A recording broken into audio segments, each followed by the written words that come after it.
الحمد لله نحمده ونستعينه ونستغفره ونؤمن به ونتوكل عليه ونعوذ بالله من شرور أنفسنا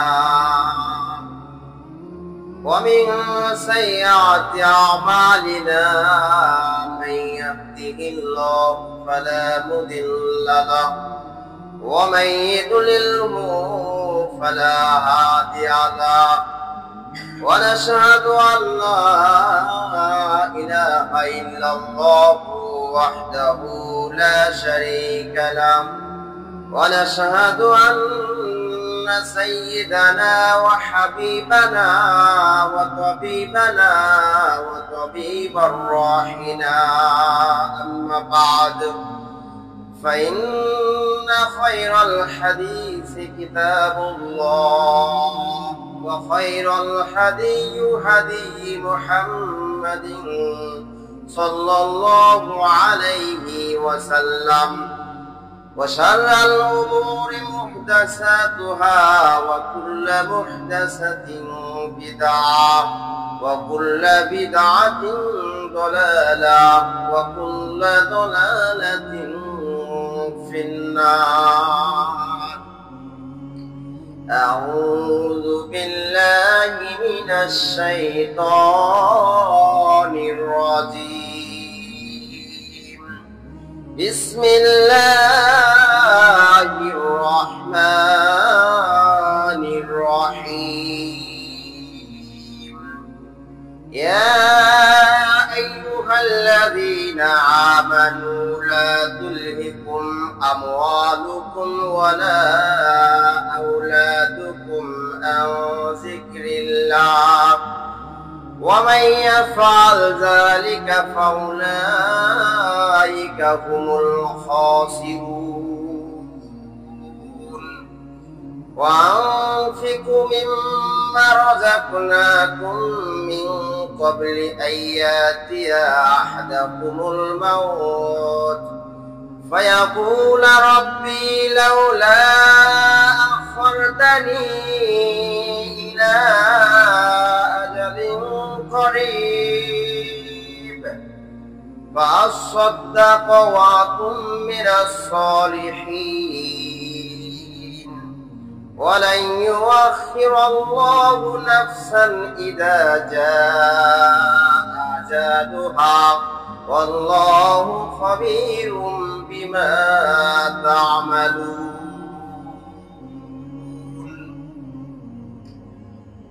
আলহামদুলিল্লাহ, যাবতীয় প্রশংসা একমাত্র মহান আল্লাহ তাআলার জন্য, যে আল্লাহ সুবহানাহু ওয়া তাআলা কুরআনুল কারীমের সূরা হিজরের 9 নম্বর আয়াতে বলছেন, ইন্না নাহনু নাযালনায যিকরা ওয়া ইন্না লাহু লাহাফিজুন। আমি কুরআনুল কারীম অবতীর্ণ করেছি। আল্লাহ তাআলা বলেন, আমি কুরআনুল কারীম অবতীর্ণ করেছি এবং এর দায়িত্ব, সংরক্ষণের দায়িত্ব, হেফাজত করার দায়িত্ব আমারই। আল্লাহ তাআলা কুরআনুল কারীম অবতীর্ণ করেছেন, এটাকে কিভাবে হেফাজত করবেন, কিভাবে সংরক্ষণ করবেন, কিভাবে মানুষের কাছে রাখবেন, আল্লাহ রাব্বুল আলামিন এটা হেফাজতের দায়িত্ব, সংরক্ষণের দায়িত্ব তিনি নিয়েছেন। যে আল্লাহ সুবহানাহু ওয়া তাআলা কুরআনুল কারীম হেফাজত করেন, সেই মহান রাব্বুল আলামিনের প্রশংসা করি, সকলেই বলি আলহামদুলিল্লাহ। দরুদ ও সালাম বর্ষিত হোক রাসূলের প্রতি, যে রাসূল সাল্লাল্লাহু আলাইহি সাল্লামের কাছে একজন ব্যক্তি এসে বলল, ইয়া রাসূলুল্লাহ, আমি ভালো করলাম নাকি মন্দ করলাম, ভালো করলাম নাকি খারাপ করলাম, এটা তো আমি বুঝা পাই না। কখন ভালো করছি কখন খারাপ করছি এটা তো আমি বুঝতেই পারি না। তো ইয়া রাসূলুল্লাহ, এটাকে আমার একটু পরিষ্কার হওয়া দরকার। তখন রাসূল সাল্লাল্লাহু আলাইহি সাল্লাম বলেন যে, শোনো, ভালো যখন তোমার একটা কাজ হয়েছে তারপরে মানুষ তোমাকে বলছে যে এই কাজটা করাটা তোমার খুব ভালো হয়েছে। যদি মানুষে বলে যে এই কাজটা তোমার ভালো হয়েছে, তাহলে মনে করবে যে এই কাজটা তুমি ভালো করেছো। আর একটা কাজ করে ফেলেছো, কিন্তু এই কাজটার জন্য মানুষ ব্যথা পাচ্ছে, এই কাজটার জন্য মানুষ বলে এই মানুষটার দ্বারা এই কাজটা হলো, এই কাজটা ঠিক হয় নাই, এই কাজটা করাটা মানুষের ক্ষতি হয়েছে। যদি এই কথা বলা হয়, যদি প্রতিবেশী মানুষ বলে যে এই কাজটা খারাপ হয়েছে, তাহলে মনে করতে হবে এই কাজটা খারাপ। অতএব তুমি যে আমলটা করেছো, এই আমলটা খারাপ করেছো। রাসূল সাল্লাল্লাহু আলাইহি সাল্লাম ওই ব্যক্তিকে বুঝিয়ে দিলেন যে এই ভালো কাজ করলে প্রতিবেশী যদি বলে যে ভালো হয়েছে, তাহলে এটা ভালো কথা, ভালো কাজ। আর যদি খারাপ কাজ করে ফেলো, তাহলে প্রতিবেশী বললো এটা খারাপ কথা, এটা খারাপ কাজ, তাহলে মনে করতে হবে তুমি ভালো করলে এক সময়, খারাপ করলে এক সময়। ভালো আর খারাপ এখানে বোঝা গেল। আল্লাহ রাসূল সাল্লাল্লাহু আলাইহি সাল্লাম ওই ব্যক্তিকে এভাবে বুঝিয়ে দিলেন। তাই রাসূল সাল্লাল্লাহু আলাইহি সাল্লামের উপর আমরা দরুদ পাঠ করি, সকলেই বলি সাল্লাল্লাহু আলাইহি ওয়াসাল্লাম। সম্মানিত উপস্থিতি, আমি আজকে কুরআনুল কারীমের সূরা মুনাফিকুনের শেষের 3টা আয়াত পাঠ করেছি। আল্লাহ রাব্বুল আলামিন যদি তৌফিক দান করেন, উক্ত আয়াতগুলোর উপর কিছু কথা বলে বক্তব্য শেষ করব ইনশাআল্লাহ। সম্মানিত উপস্থিতি, আজকে আমার আলোচনার বিষয়বস্তু হচ্ছে দুনিয়াদারি বেশি বেশি না করা, মৃত্যুর পূর্বে কিছু দান করা। দুনিয়াদারি, আমরা সব সময় প্রত্যেকটা মুহূর্ত শুধু দুনিয়া নিয়ে চিন্তা ধারণা করি। যে কোনো কাজ করি শুধু দুনিয়াতে কিভাবে লাভবান হব, এই কথাটাই শুধু মুখে মুখে আসে। কিন্তু মৃত্যুর পরে কি হবে, এই দুনিয়াদারি করে মৃত্যুর পরে আমার কি হবে, আর মৃত্যুর পূর্বে কি হবে, এগুলা নিয়ে আমাদের কোনো মাথা ব্যথা নেই, আমরা এগুলো চিন্তা করি না। সম্মানিত উপস্থিতি, আসলে আমরা দুনিয়াটাকে প্রাধান্য দিচ্ছি বেশি, দুনিয়াটা নিয়ে চিন্তা ধারণা আমাদের বেশি। দুনিয়াতে কখন কি করব, কখন বিল্ডিং দেব, কখন টাকা পয়সা করব, কোন টাকা কিভাবে নিয়ে আসবো, আরেকজনের হাতের টাকা আমি হাতিয়ে নিব, এই নিয়ে চিন্তা ধারণা সবসময় থাকি।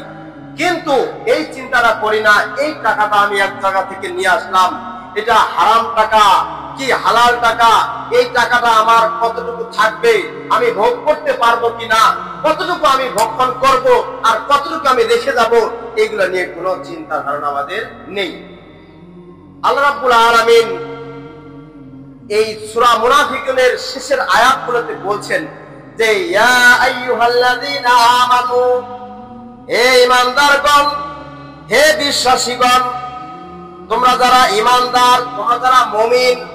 আল্লাহ তাআলা এই মুমিন বান্দাদেরকে কথা বলছেন, ঈমানদারদেরকেও বলছেন, যারা নামাজ বন্দেগী পড়ে, ইবাদত করে, দান খয়রাত করে, সাদকা করে, ভালো কাজ করে, এই মানুষদেরকে লক্ষ্য করে আল্লাহ তাআলা বলছেন ইয়া আইয়ুহাল্লাযীনা আমানু, হে মুমিনগণ, হে ঈমানদারগণ, তোমরা যারা ঈমান এনেছো, লা তুলহিকুম আমওয়ালুকুম ওয়ালা আওলাদুকুম আন যিকরিল্লাহ, তোমাদেরকে যাতে উদাসীন করে না নেয়, তোমাদের ধন সম্পদ এবং তোমার পরিবারের মধ্যে সন্তান সন্ততি যাতে তোমাদেরকে গাফিল না করে, সম্পদের মোহে না ফালায়।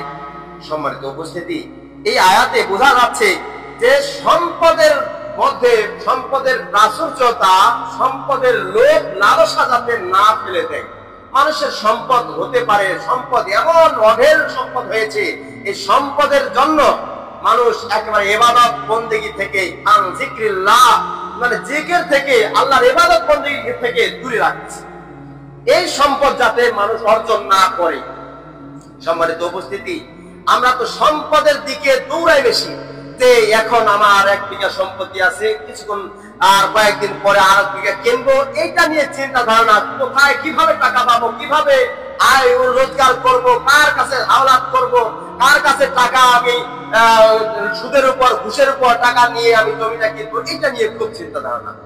আল্লাহ তাআলা কিন্তু এটা নিষেধ করছেন যে ইয়া আইয়ুহাল্লাযীনা আমানু লা তুলহিকুম আমওয়ালুকুম, যাতে তোমাদের সম্পদটাকে গাফিল না করে, উদাসীন না করে তোমার ইবাদতটা করতে। যতটুকু ইবাদত করা হয়, যতটুকু ইবাদত বন্দেগী করা হয়, এই ইবাদত বন্দেগী থেকে যাতে মানে বিমুখ না করে ওইরকম সম্পদ তোমার দরকার নেই।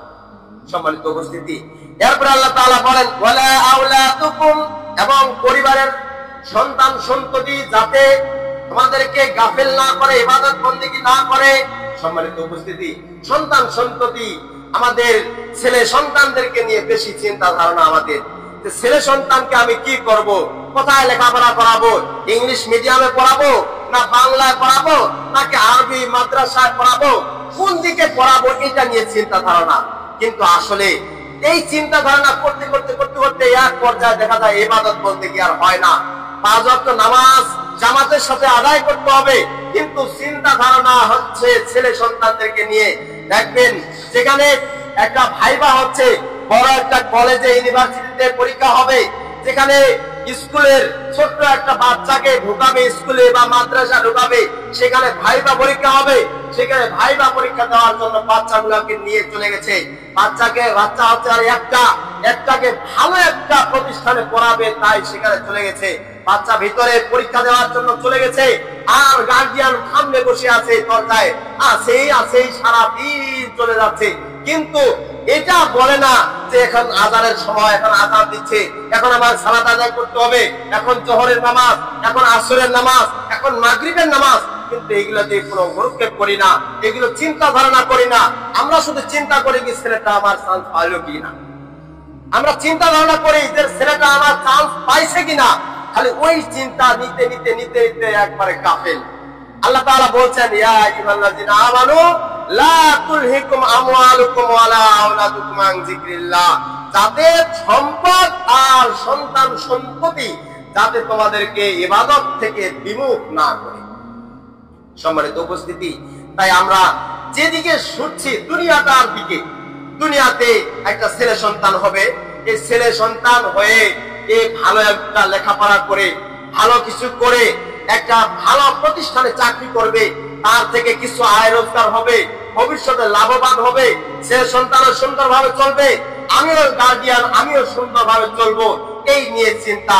আল্লাহ তাআলা বলেন না, তুমি ওই সম্পদ অর্জন করো না, ওই সন্তান সন্ততি থেকে তুমি বিমুখ হয়ে না, কারণ ওই সন্তান সন্ততি তোমার এক সময় আছে, এক সময় তোমার পাশে থাকবে। যখন চাকরি বাকরি হয়ে যাবে তখন আর ওই ছেলে সন্তান তোমার কাছে না থাকতেও পারে। হয়তো ছেলে সন্তানের চাকরি হয়েছে, যে আশাটা ছিল যে টাকা পয়সা হলে আমি সুখে শান্তিতে খাবো, সেই রিজেক্টটা পর্যন্ত আপনি পৌঁছতে পারবেন না। এর আগে থেকে দুনিয়া থেকে আপনাকে বিদায় নিতে হবে। অনেকেই আছে ছেলে সন্তানকে সুন্দরভাবে লেখাপড়া করিয়েছে, যেদিন চাকরি হয়েছে, চাকরি হওয়ার পরে পরের মাসে বেতন পাবে, তার আগের দিনে সে মৃত্যুবরণ করেছে, এরকম ইতিহাস আছে। সম্মানিত উপস্থিতি, যদি আগের দিনে মৃত্যুবরণ করে আর মৃত্যুবরণ করার পরে ছেলের সন্তানের যে টাকা পয়সা আছে, মাসিক যে একটা তার আয় হয়েছে, ওই আয়ের টাকায় সে একটা বিস্কুট পর্যন্ত খাইতে পারে না, তাহলে আমি আপনি কেন দুনিয়ার পিছনে লড়তেছি, দুনিয়ার পিছনে কেন দৌড়াচ্ছি? সম্মানিত উপস্থিতি, দুনিয়া দুনিয়া দুনিয়া নিয়ে আমরা সবসময় ব্যস্ত, কিন্তু দুনিয়াটাতে আমাদের একেবারে পাপের জায়গা, একটা জেলখানা, একটা কয়েদখানা, আমরা এটা বুঝি না। দুনিয়া সিজনুল মুমিনিন ওয়া জান্নাতুল কাফিরিন। আল্লাহ রাসূল সাল্লাল্লাহু আলাইহি সাল্লাম বলেছেন, দুনিয়াটা হলো মুসলমানদের জন্য, মুমিনদের জন্য কারাগার, আর কাফেরদের জন্য হচ্ছে জান্নাত। সম্মানিত উপস্থিতি, এই হাদিস থেকেও বুঝতে পারি যে দুনিয়াটা, আমরা এই প্রথমে আয়াতে যেটা আমি পড়ছি যে ইয়া আইয়ুহাল্লাযিনা আমানু, এখানে ঈমানদারকে বলা হচ্ছে। তো ঈমানদার যদি আমরা হয়ে থাকি, আল্লাহ তাআলা যে আমাদেরকে বলেন, এটার উপর যদি হাদিসটা আসে যে দুনিয়াটা হলো মুসলমানদের জন্য, মুমিনদের জন্য কারাগার, জেলখানা, এখানে বন্দী।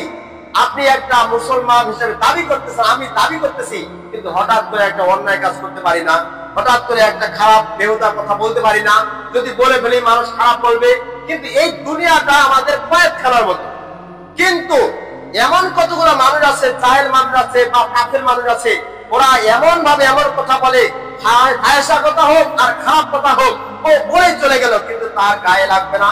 কেউ যদি একটা জোরে কথা বলে যে আপনি এই কথা বললেন কেন, বলছি চলে গেল। কিন্তু একটা মুমিন মানুষ, 5 ওয়াক্ত নামাজি ব্যক্তি কোন সময়ের জন্য ওই ফাঁকসা কথা, হায়সা কথা বলতে পারে না, কারণ এটা জেলখানা আমাদের, কারণ আমরা বলতে পারবো না। কিন্তু অনেকে বলে ফেলছে, কারণ ও তো জান্নাত, ও দুনিয়াটাকে বেছে নিছে।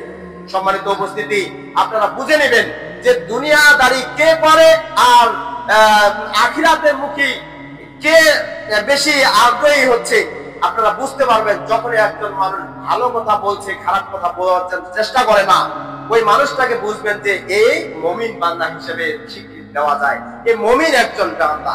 আর যদি খারাপ কথা, ফাঁসা কথা মুখ দিয়ে বের হতেই থাকে, সব সময় বলতেই থাকে, ভয় করে না, কাউকে পরোয়া করে না, তাহলে বুঝবেন ওই ব্যক্তি আসলে দুনিয়াদারি ছাড়া আর কিছুই নয়, ও পরকাল বলতে ওর কিছুই নেই। সম্মানিত উপস্থিতি, তাই আল্লাহ তাআলা বলছেন যে হে ঈমানদারগণ, তোমরা সম্পদ এবং ছেলে সন্তানদের মোহে বা তাদের ইয়াতে এমন ভাবে আকৃষ্ট হয় না যে তোমাকে যাতে ইবাদত বন্দেগী থেকে গাফেল করে ফেলে, এরকম যাতে না হয়। সম্পদ অর্জন করতে হবে কিছুটা চলার মতো, তাই বলে এমন সম্পদ অর্জন করেছি যে আল্লাহ তাআলার যে ইবাদত আছে এগুলা থেকে আমরা একবার দিব, এগুলাতে আমাদের স্মরণ হয়ে থাকে না। অনেকেই সম্পদ করতে করতে অনেক সম্পদ আল্লাহ তাআলা দিয়েছেন, দেওয়ার পরে 5 ওয়াক্ত নামাজ আগে পড়তো, যখন টাকা পয়সা নাই তখন তার এমন অবস্থা যে মসজিদে পড়ে থাকতো, আর যখন টাকা পয়সা হয়েছে তখন আর মসজিদে পড়ে থাকার সময় নেই, সে মাঠে ঘাটে কাজ, কোন জমিনটাতে কি আবাদ করবে, কি ফসলটা করবে সেই নিয়ে চিন্তা ধারণা, কারণ গাফেল করে ফেলছে সম্পদ। সম্মানিত উপস্থিতি, এরপরে আল্লাহ তাআলা বলেন যে ওয়া মান ইয়াফআল যালিকা ফাউলাইকা হুমুল খাসিরুন। ওয়া মান ইয়াফআল যালিকা, আর যে ব্যক্তি সম্পদের প্রাচুর্যের ভিতর পড়ে গেছে, সম্পদ করতে করতে সে সম্পদ রয়েছে কিন্তু সে গাফিল হয়েছে, সে ইবাদত বন্দেগী করতে চায় না, এই সমস্ত ব্যক্তিগুলোর কাজ কর্ম সবগুলাই কি ফাউলাইকা হুমুল খাসিরুন, তার সম্পদটাও নষ্ট, এমনকি তার নিজের জীবনটা ক্ষতিগ্রস্তদের মধ্যে অন্তর্ভুক্ত হয়েছে। সম্মানিত উপস্থিতি, তাহলে দুনিয়া করে আমাদের লাভ কি? যদি আমরা ক্ষতিতে পড়ে থাকি সব সময়, যদি ক্ষতিগ্রস্ত হয়ে থাকি, তাহলে আমরা দুনিয়ার পিছনে ছুটছি কেন? সম্মানিত উপস্থিতি, আসলে আমাদেরকে সবসময় চিন্তা ভাবনা করতে হবে যে পরকাল আমাদের আছে কি, পরকালে আমি কি পাঠাইলাম। আল্লাহ তাআলা বলেন ইয়া আইয়ুহাল্লাযীনা আমানু, হে ঈমানদারগণ, তোমরা যারা এই বিশ্বাসী, তোমরা যারা ঈমানদার, ইত্তাকুল্লাহ, তোমরা আল্লাহকে ভয় করো, ওয়াল তানজুর নাফসুম মা কাদ্দামাত লিগাদ, আর আগামী কালের জন্য কি অর্জন করেছো, কি পাঠিয়েছো। আল্লাহ তাআলা বলছেন যে আপনি আজকে আছেন, কিন্তু আগামী কাল অর্থাৎ কিয়ামতের, এটা আগামী কাল বলতে কিয়ামত বোঝানো হয়েছে। কিয়ামতের মাঠে যে আমাদের একটা হাতে আমলনামা আসবে, কিভাবে আসবে? যদি আমি ইবাদত বন্দেগী না করি, যদি আমি দুনিয়াতে কিছু টাকা পয়সা দান খয়রাত না করি, তাহলে পরকালে আমি কি পাবো? কিয়ামতের মাঠে কি পাঠাইলাম? সম্মানিত উপস্থিতি, আজকে আমরা 10 টাকা 5 টাকা দান করতে চাই না, খরচ করতে চাই না আল্লাহর পথে, কিন্তু কাল কিয়ামতের মাঠে যদি আমলনামা আমাদের হাতে দেওয়া হয়, আর আমলনামা যদি আমার শূন্য হয়ে থাকে, বাম হাতে যদি আমি আমলনামা পাই, তাহলে আমার অবস্থাটা কি হবে একটু চিন্তা ভাবনা করেন। যারা ডানপন্থী, যারা ডান হাতে আমলনামা পাবে, এই ডান হাতে আমলনামা পাওয়াগুলো হচ্ছে জান্নাতে চলে যাবে, তাদের নিদর্শন হচ্ছে জান্নাতে। আর যারা ডান হাতে পাবে না, বাম হাতে পাবে, তাদের আমলনামা বাম হাতে পেয়েছে মানে তারা জাহান্নামে চলে গেছে। সম্মানিত উপস্থিতি, সেই বাম হাত আর ডান হাত সেদিন উত্তোলন হবে। আর ওই দিন যদি আমরা ডান হাতে আমলনামা না পাই, যদি আমাদের আমলনামা শূন্য হয়ে থাকে, তাহলে এই দুনিয়াতে আমি কি করলাম সেদিন আমাদেরকে বাঁচতেই হবে। তখন চিন্তা ভাবনা শুধু থাকবে আমি দুনিয়াতে কি করলাম, দুনিয়াতে আরো কিছু যদি ছেড়ে দিতাম, আরো যদি আল্লাহর পথে ব্যয় করতাম, আজকে আমি সুখে শান্তিতে জান্নাতে থাকতে পারতাম। সম্মানিত উপস্থিতি, সেদিন আর কোনো লাভ হবে না, আমরা সেদিন ক্ষতিগ্রস্তদের অন্তর্ভুক্ত হয়ে যাব। এরপর আল্লাহ তাআলা বলেন ওয়ানফিকু মিম্মা রাযাকনাকুম মিন ক্বাবলি আইয়াতিয়া আহাদাকুমুল মাউত। আল্লাহ তাআলা বলেন তোমরা খরচ করো, মানে পরকাল যদি আমাদের ভালো কিছু পেতে চাই, আমরা যদি পরকালে কিছু পেতে চাই, তাহলে আল্লাহ তাআলা বলেন ওয়ানফিকু, তোমরা খরচ করো, ব্যয় করো, মিম্মা রাযাকনাকুম, তোমাদেরকে যা রিজিক দেওয়া হয়েছে ওই রিজিক থেকে খরচ করো।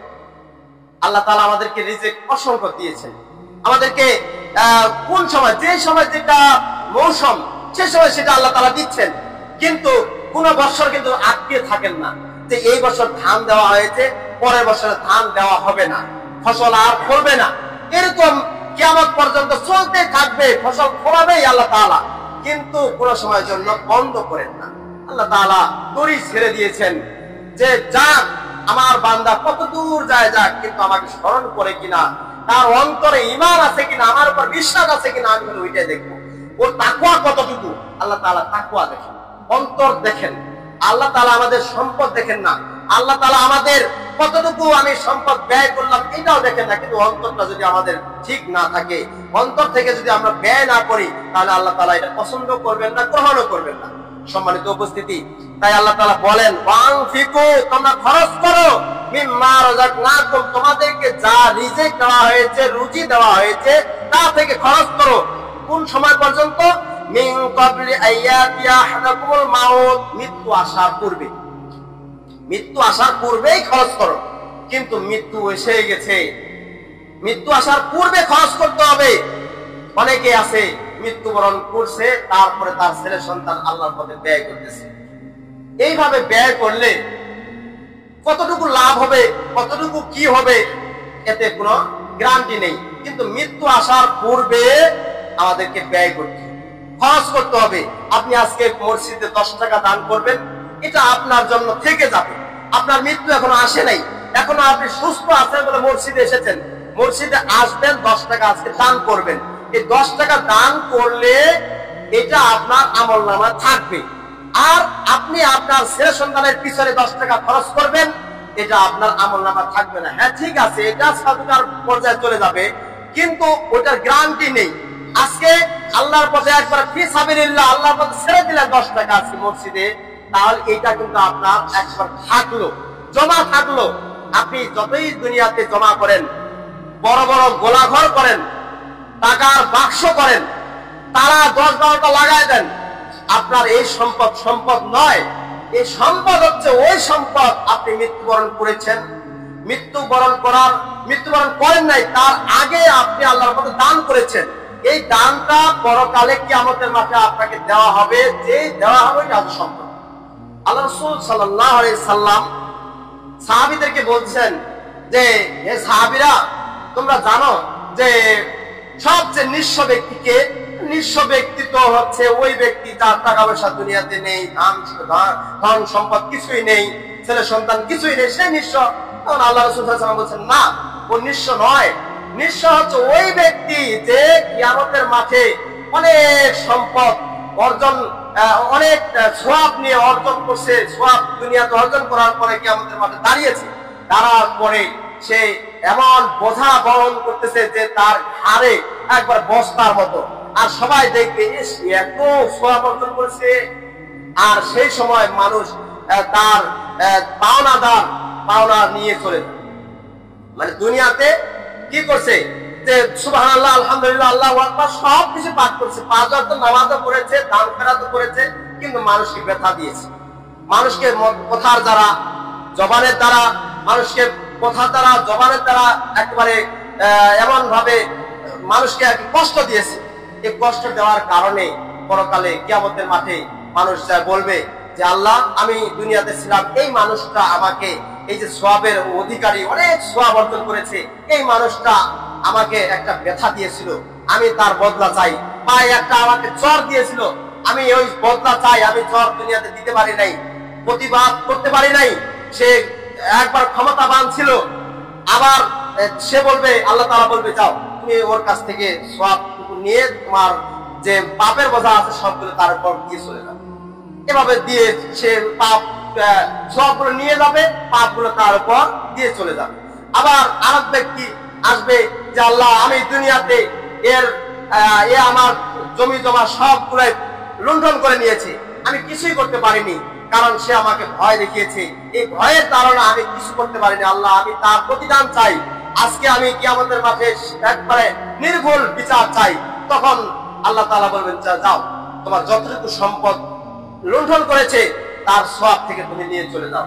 এভাবে নিয়ে যাবে। আমার কি গরু, ছাগল, হাঁস, মুরগি সবগুলাই উত্তোলন হবে, সবগুলাই বলবে যে আল্লাহ, আমি যদি গরুকে একটা থাপড় মারে বা চর মারে, গরুটাও বলবে যে আল্লাহ, আমি দুনিয়াতে ছিলাম, বোবা ছিলাম, কথা বলতে পারিনি, আজকে আমি দুনিয়াতে কত সুন্দরভাবে চলতে চলতে হঠাৎ করে আমাকে এমন একটা মায়ের দিয়েছে যে মায়েরটা আমি সহ্য করতে পারি নাই, চোখ দিয়ে পানি বের হয়েছিল, গরুটাও সেদিন সাক্ষী দিবে। তখন গরু বলবে যে আমি এর বদলা, এর প্রতিদান আমি চাই, এখানে বিচার চাই। তখন গরুকে বলবে যাও, তোমার সম্পদ তুমি যতটুকু সওয়াবের অধিকারে তুমি নিয়ে চলে যাও, আর যত পাপ আছে তুমি দিয়ে চলে যাও। গরুও বলবে।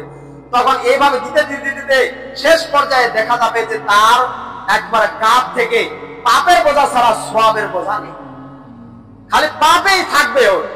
ওর শুধু পাপগুলো বোঝা নিয়ে থাকবে।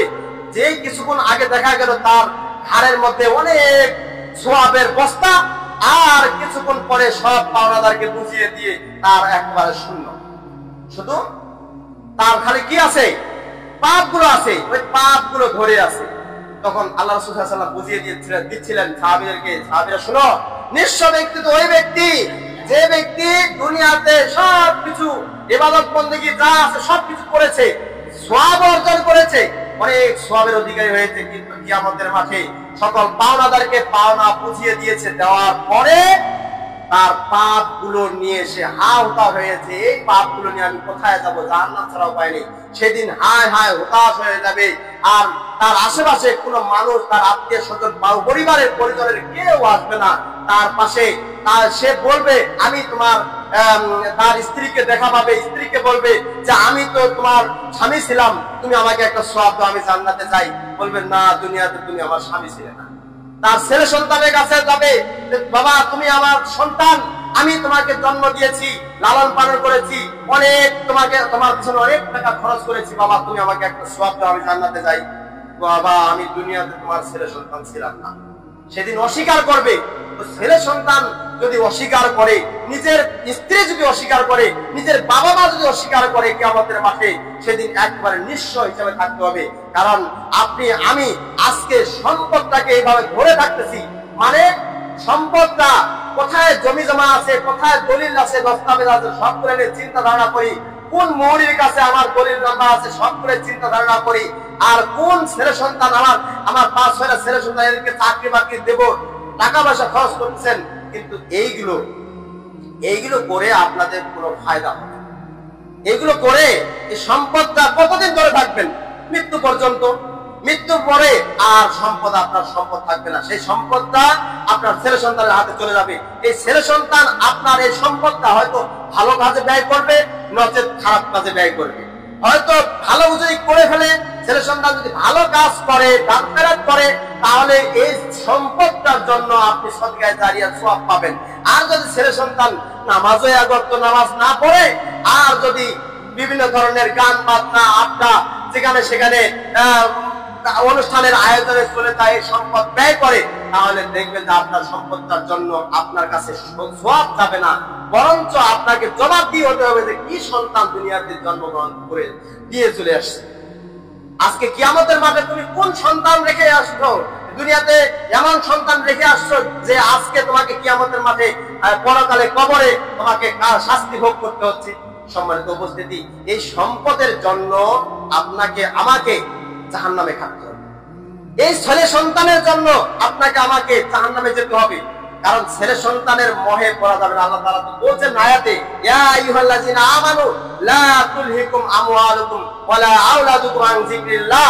হে ঈমানদারগণ, তোমরা ছেলে সন্তান এবং সম্পদের মোহে পড়ে তোমরা উদাসীন হয়ে আল্লাহর জিকির আজকার, আল্লাহর ইবাদত করতে গিয়ে কিন্তু তোমরা বিরত থেকো না, বিমুখ হয়ে যাও না, আল্লাহকে ভুলে যাও না, আল্লাহ রাসূলকে ভুলে যাও না, আল্লাহর বিধান ও আল্লাহর রাসূলের দেওয়া পদ্ধতি তোমরা ভুলে যাও না। যদি ভুলে যাও তাহলে কি পরকালে তোমাদের শূন্য, পরকালে কিছুই নেই।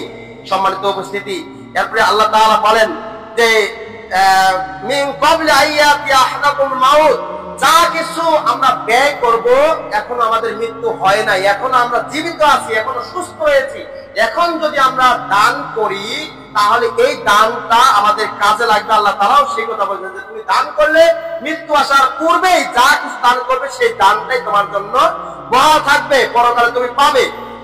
আর ফায়াকুল রাব্বি লাউলা আখখারতানি ইলা আজালিন করিব, আর মৃত্যু এসে গেছে, এখন সুস্থ আছি, কিন্তু কিছুক্ষণ পরে হয়তো আমার মৃত্যুর একটা এসে গেছে। এই মৃত্যু আসার পরে এখন ওই সময় আল্লাহর কাছে যদি বলি যে আল্লাহ আমাকে কিছু সময় দেন, 5টা মিনিট সময় দেন, 5টা মিনিটের মধ্যে আমার যত সম্পদ আছে সবগুলো সম্পদ আমি তোমার পথে ব্যয় করব। আল্লাহ তাআলা বলবেন যে না, তোমাকে দেওয়া হবে না। মৃত্যুর পরেও যদি এরকম বলে যে আল্লাহ আজকে আমি জান্নাত দেখতেছি, জাহান্নাম দেখতেছি, কেউ জান্নাতে যাচ্ছে, আমার স্থান জাহান্নামে হচ্ছে, হে আল্লাহ আমাকে একটা অবকাশ দেন, একটা যদি অবকাশ দেন তাহলে আমি হয়তো আমার যে দুনিয়াতে সম্পদ আছে এই সম্পদটা তোমার পথে খরচ করে দিয়ে চলে আসবে, ব্যয় করব, তবু আমি জান্নাতে যেতে চাই। আল্লাহ তাআলা বলবেন যে ওয়ালাই, আল্লাহ তাআলা বলছেন ইলা আজালিন করিব ফাসাদদাক ওয়া কুম মিনাস সলিহিন। আর ওই লোকটাও বলবে যে আমি সত্যবাদী হব এবং সলিহিন হব। আল্লাহ তাআলা বলছেন ওয়ালা ইউআখিরুল্লাহু নাফসান ইযা জাযালুহা। এখানে আল্লাহ তাআলা বলছেন যে তোমাকে অবকাশ দেওয়া হবে না, তোমার মৃত্যু এসে গেছে, তোমাকে মৃত্যুবরণ করতে হবে। এখন তুমি কোথায় সম্পদ ব্যয় করবে আর কোথায় যাবে আর তোমাকে দেওয়া হবে না। কারণ আল্লাহর পক্ষ থেকে যদি আজরাইল এসে যায়, আজরাইল জান কবজ করে নিয়ে চলে যাবে। আজরাইল আর আপনার কথাও শুনবে না। আপনার কথা বা ঘুষ দিবেন 10 টাকা, যে আজরাইল সাহেব আপনি এসেছেন, এই 10 টাকা নেন, 20 টাকা নেন, 100 টাকা নেন, আমি 5000 টাকা দিচ্ছি, তুমি চলে যাও, আজকে আমি মৃত্যুবরণ করবো না, আমাকে কিছু সময় দিন, কিছুদিন পরে আমি যাব, তোমার সাথেই যাব। এরকম যদি কথা বলেন, সেই মৃত্যুর সময় আর কোনো আজরাইল কথা শুনবে না। সম্মানিত উপস্থিতি, তো ওই সময় যদি বলেন আমি অনেক টাকা দান করব, আমাকে অবকাশ দেন, সেই দানটা আপনার কাজে লাগবে না। আল্লাহ তাআলা বলছেন না, এতদিন তোমাকে সময় দিয়েছিলাম, 50 বছর 70 বছর সময় দিয়েছি, এই 50-70 বছর পাওয়ার পর তুমি 1 টাকা দান করো নাই দুনিয়ার জীবনে, আর এখন মৃত্যু এসে গেছে, মৃত্যুটাকে ভয় পেয়ে এখন বলতেছো আমি দান করব না। কোনো সময়ের জন্য তোমাকে অবকাশ দেওয়া হবে না। আর তুমি কি করবে, তোমার অন্তর যা বলে, আল্লাহ তাআলা বলেন আল্লাহু খাবীরুম বিমা তা'মালুন, তোমার অন্তরের খবর আমি জানি। তুমি কি করবে দুনিয়াতে, তোমাকে যদি 5 দিনের সময় দেওয়া হয়, 5 দিনের মধ্যে তুমি একবার দুনিয়াতে আরো লোভ লালসা করে যাবে। 5 দিনের জন্য 3 দিন হলেও তুমি একবার আড্ডা খাওয়া চলে যাবে। আল্লাহ তাআলা মানুষের অন্তর জানেন, অন্তর কি বলে, আমি কি বলতে চাই আল্লাহ তাআলা কিন্তু জানেন। আপনি কি বলতে চান আপনার আল্লাহ তাআলা অন্তর জানেন, তিনি অন্তর জানেন, তিনি সব কিছুর উপর ক্ষমতা রাখেন। আল্লাহ তাআলা শুধু আমি আর আপনি এখানে মসজিদে এসেছি আমাদের খবর রাখেন তা নয়। পৃথিবীতে যত রকমের কীট পতঙ্গ রয়েছে, ছোট পিঁপড়া পিপলিকা যত রকমের আছে, সবগুলোর খবর আল্লাহ তাআলা জানেন। যেই জিনিসটা, যেই বস্তুটা, যেই প্রাণীটা যেই জায়গায় তার রিজিক আছে, তাকে আল্লাহ তাআলা সেখানে রিজিকের ব্যবস্থা করে দেন। তাহলে তিনি কি বসে আছেন? আমি গত সপ্তাহে আলোচনা করেছিলাম, তিনি নিদ্রাও যান না, এমনকি তিনি ঘুমান না। তিনি নিদ্রা তন্দ্রাও যান না, ঘুমান না। ওই যে আয়াতুল কুরসির অনুবাদ করেছিলেন, লা তাসিনাতু ওয়ালা নাউম, তিনি ঘুমান না এবং তন্দ্রাও যান না। যদি আল্লাহ তাআলা ঘুমান, একটু যদি ঘুমান আর তন্দ্রা যান, একটু ঝিমান, তাহলে দেখা যাবে যে পৃথিবী উলটপালট হয়ে গেছে। সম্মানিত উপস্থিতি, তো আল্লাহ তাআলা জানেন যে কোন মানুষটা কি করবে। দুনিয়াতে তাকে 1 বছর সময় দিলাম, এই 1 বছরের মধ্যে সে কি করবে? হয়তো 1 বছরের মধ্যে বলবে যে আমি 1 বছরের মধ্যে আরো কিছু জায়গায়, একটা বিল্ডিং আগে ছিল আর একটা বিল্ডিং দিয়ে ছেলে সন্তানকে সুখে শান্তিতে রেখে আমি চলে যাব, এইটাই করবে। কারণ দুনিয়ার লোভ লালসা, দুনিয়াতে আসলে মানে দুনিয়াটা দুনিয়া দুনিয়া দুনিয়া দুনিয়া সবসময় দুনিয়াটাই অন্তরে গাঁথা থাকে, কিন্তু পরকাল কথাটা কেউ উচ্চারণ করি না। আমরা কোনো সময়ের জন্য যে কোনো জায়গায় আলোচনা করলে আমরা এই কথাটা বলতে চাই না যে আমি পরকালটাকে খুব ভয় পাই, এই কথাটা বলি না। আমরা বলি কি, ওই জমিটা কার নামে আছে, ওই দোকানটা কার নামে আছে, ওই যে ওই রাস্তাটা, এই সীমানা রেকর্ডের রাস্তা এই দিক দিয়ে গেছে। ওই সময় এই দুনিয়াটা রেকর্ডের রাস্তা কোন দিকে গেছে, কার নামে রেকর্ড হয়েছে, কার নামে দলিল হয়েছে, কার নামে পর্চা হয়েছে, ওইগুলা নিয়ে চিন্তা ধারণা করি। ওই মজলিসে বসে খালি ওইটা নিয়ে চিন্তা করি, কিন্তু ওই সময় ওই চিন্তাটা করি না যে আমার একটা পরকাল আছে। জমিনটা আজকে এই দিক দিয়ে গেছে, 1 হাত জমি সে খাচ্ছে, আমার পরকাল আছে। আমি ওই জমিটার জন্য ঝগড়া করতে যাব, আমার পরকাল আছে, পরকাল হারাইতে পারবো না। কেউ যদি এই চিন্তা ধারণা করে তাহলে দেখবেন যে মানুষ দুনিয়া দুনিয়া আর করবে না, শুধু পরকাল নিয়ে চিন্তা করবে। পরকাল আমার একটা আছে, আমি আজকে মানুষের 1 বিঘত জমি এক হাত জমি ছেড়ে ফেলে খাবো, এই ছেড়ে ফেলে খাওয়ার জন্য আমাকে পরকালে হিসাব দিতে হবে। এই হিসাবটা শুধু আপনাকে দিতে হবে, কিন্তু এক হাত জমি আপনি মানুষের ভক্ষণ করেছেন, নিয়েছেন, আপনি বলবেন যে আমি তো একলা ভক্ষণ করিনি, আমার পরিবার পরিজনকে নিয়েও ভক্ষণ করেছি। এক হাত জমিতে যদি 1 কেজি ধান হয়, এই ধানটা আপনি খেয়েছেন, আপনি বলবেন যে আমি একলাই খাই নাই, আমি আমার পরিবার পরিজনকে নিয়ে খেয়েছি। আপনি এখনো আপনার পরিবারকে যদি বলেন যে আমি যদি পরকালে আমি জবাবদিহি হই যে এক কেজি জমি, আমি 1 কেজি ধান আমি আরেকজনের জমি থেকে মেরে নিয়ে আসছি, এই 1 কেজি ধান আমি সবাইকে নিয়ে খাচ্ছি, তো আমার যে পাপগুলো হচ্ছে এই পাপগুলো কি তোমরা বহন করবে? আপনার পরিবারকে যদি জিজ্ঞাসা করেন, পরিবার ওই সময় কিছু বলবে না, কিছুক্ষণ পরে বলবে তুমি 1 বিঘা জমি মানুষের মারে খাওয়ার কিছু, আমাকে সংসার করার জন্য নিয়ে আসছো, আমি সংসার করব, খাবো, তুমি এখন চুরি করে নিয়ে আসো আমার কাছে চাইছো। সম্মানিত উপস্থিতি, এমন কতগুলো মহিলা বলেই ফেলে যে ছেলে সন্তান বলে ফেলে তুমি যাই মান তাই করো, তুমি আমাকে টাকা দাও, তুমি কোথায় পাও, চুরি করো আর টাকাতে করো, আমি ওইটা দেখবো না, আমাকে টাকা লাগবে। সম্মানিত উপস্থিতি, এটা আমরা বলেই ফেলি। সম্মানিত উপস্থিতি, দুনিয়াতে যদি বলা হয় তার পরকাল কি হবে? যখন জাহান্নামটা সামনে আসবে তখন তো চোখ আপনার ওলট পালট হবে, বাবারে এত কঠিন জাহান্নামটা জ্বলছে এত কঠিন ভাবে, আর এই জাহান্নামে আমাকে যেতে হবে। তখন মানুষ হায় হতাশ হবে আর বলবে যে আমি তো একলা পাপ করি না, আমার পরিবার পরিজন পাপের ভাগিদার হবে, তারাও নিবে। পরিবারের কাছে যাবেন, পরিবারও বলবে যে না আমরা কোনো সময় যাবো তোমাকে সওয়াব করব। সম্মানিত উপস্থিতি, তো আমি বলতে যাচ্ছিলাম যে এই দান খয়রাত দুনিয়াতে যতটুকু করবেন মৃত্যুর আগে করতে হবে। মৃত্যুর পরে ছেলে সন্তানকে ওসিয়ত করে যাবেন যে বাবা আমি মারা যাচ্ছি, মারা যাওয়ার আগে আমি তোমাকে বলে যাচ্ছি ওই পাশের জমিনটা তুমি আল্লাহর পথে ব্যয় করো, মসজিদে দিও, মাদ্রাসায় দিও, এরকম ওসিয়ত করে গেলেন। ছেলে সন্তান দিতেও পারে, এমনকি নাও দিতে পারে। আর যদি আপনি বেঁচে থাকা অবস্থায় আপনি যদি দান করে যান আল্লাহর পথে, রাসূলের পথে যদি দান করে যান, তাহলে এই দানটার জন্য আপনি সাদকায়ে জারিয়া, আপনি মরার পরেও কবরে যাইতে থাকবে, কবরে আপনার সওয়াব যাইতে থাকবে। যতদিন ওই জমিনটা, ওই টাকা পয়সা দুনিয়াতে আপনি ব্যয় করেছেন, ওইটা দিয়ে উন্নয়ন হয়েছে, বড় হয়েছে, মানুষ ইবাদত বন্দেগী করতেছে, আপনি 10 টাকা এখানে দান করেছেন, এই 10 টাকার জন্য মসজিদ উঠেছে, একটা খুঁটিতে একটা বালুর কোনাও তো গেছে, এইটার জন্য আপনি সওয়াব পাইতে থাকবেন। আর 10 টাকা আপনি পান খাবেন, আজকে খেয়ে চলে গেলেন, আপনার রিজিক চলে গেল। আপনি 10 টাকা মানুষকে খাওয়াইলেন, একটা পান খাওয়াইলেন বা একটা সিগারেট খাওয়াইলেন, একটা পাপ কাজ করাইলেন, এই পাপটা কিন্তু আপনাকে বহন করতে হবে। সম্মানিত উপস্থিতি, আমরা বাজারে ঘাটে যেখানে সেখানে বন্ধু বান্ধবের সাথে দেখা হলে আমরা করি কি, ওই পান খাওয়াই, চা খাওয়াই, এমনকি একটা সিগারেটও কিনে দেই, কিন্তু এটা আমাদের কোনো লাভ হবে না। আপনি একটু চিন্তা করবেন যে এই বন্ধুকে এই পান সিগারেট না খাওয়াই আমি মসজিদে প্রতি সপ্তাহে 10 টাকা করে দান করব। আপনারা এখানে যদি 100 জন মানুষ হন, 100 জন মানুষ যদি 10 টাকা করে দান করে, তাহলে এই মসজিদের কমপক্ষে 1000 টাকা উঠবে, 500 টাকায় উঠুক। এই এতগুলো টাকা যদি উঠে প্রতি সপ্তাহে, তাহলে দেখবেন যে মসজিদটা দিনে দিনে উন্নয়ন হচ্ছে, না হলেও কিছুটা উন্নয়ন হচ্ছে, সম্পূর্ণ না হলো। সম্মানিত উপস্থিতি, কিন্তু আমরা দান করতে চাই না। আমাদের এখন যদি বলা হয় যে হসপিটালে তোমার একজন আত্মীয় শুয়ে আছে, হসপিটালে একজন আত্মীয় মরু অবস্থা, এখনো যাইতে হবে, দেখবেন যে টাকা কোন জায়গায় আছে, কোন ব্যাংকে আছে, আর কোন জায়গায় গচ্ছিত আছে, কার কাছে আছে, আপনি সংগ্রহ করে চলে গেছেন। কিন্তু এখন যদি বলা হয় যে মসজিদের একটা ইট খুলে গেছে, তোমার 10 টাকা বের করতে হবে, এখন নিয়ে আসো, 10 টাকা বাইর করতে করতে ভাঙে গেছে, ওটা এরপরে ঠিক করতে হবে, এরপরে এটা ভাড়াই করতে হবে, টাকা লাভ নিয়ে নেওয়ার সভাপতি সেক্রেটারি খায় শেষ করে দিছে, এই অনেক কিছু গল্প কাহিনী। এগুলো যদি আপনি বলেন তাহলে আপনার কোন লাভ হবে?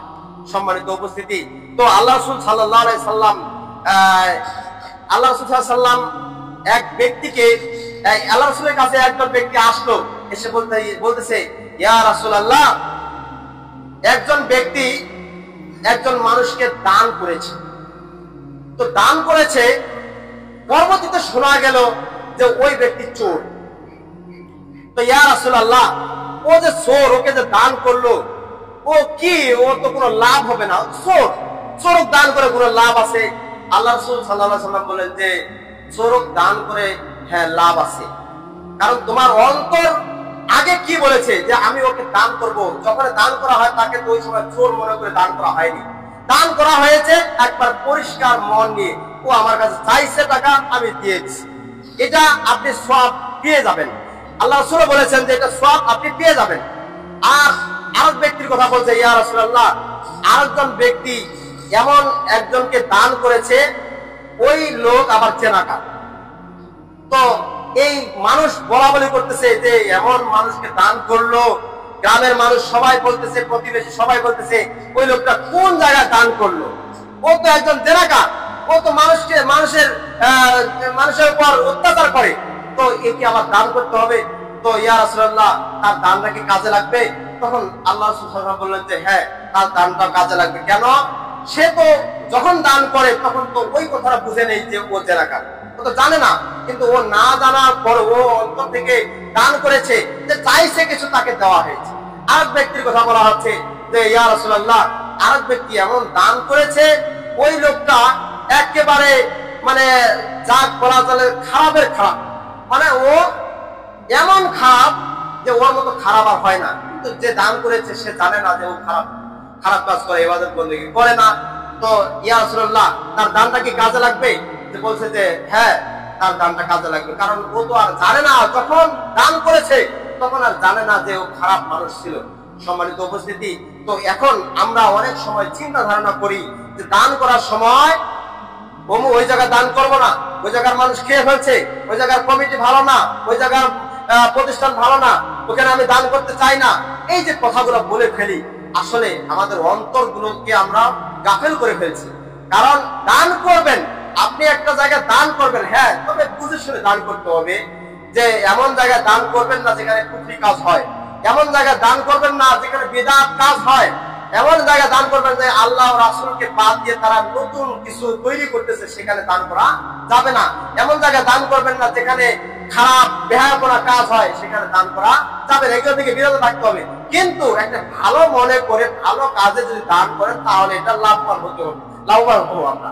হয়তো আমরা ওই যে হাদিসটা থেকে বুঝি যে চোরকে দান করেছে, চোরকে দান করা হয়েছে, আল্লাহ রাসূল ওইটাও বুঝিয়ে দিয়েছিলেন যে চোরকে দান করা, চোরের দান করার কারণ এই যে ওই চোর হয়তো যতটুকু তার প্রয়োজন, এই প্রয়োজন মেটানোর জন্য সে চুরি করতে যায়, যদি তার দানের ওসিলায় এই দানটা পেয়ে তার প্রয়োজনটা মিটে যায়, তাহলে আর চুরি করবে না, সে ভালো পথে চলে আসবে।